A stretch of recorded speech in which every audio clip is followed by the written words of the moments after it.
পনির বানানো হচ্ছে। প্রথমে পেঁয়াজ আদা কেটে নেওয়া হলো, তারপরে কড়াইতে তেল, এলাচ, কাঁচা শুকনো লঙ্কা দেওয়া হলো। পরে টমেটো পিউরিটা আস্তে করে দিয়ে দেওয়ার পর হলুদ, বাতাসা, এবার একটু নাড়াতে থাকলাম।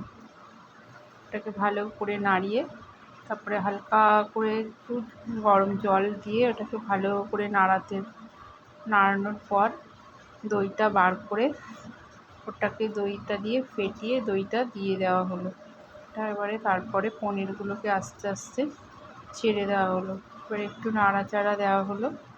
আবার দুধের ক্রিমটা বার করে বানিয়ে রাখা হয়েছে, এবার ওটাকে দিয়ে দেওয়া হলো। পনিরের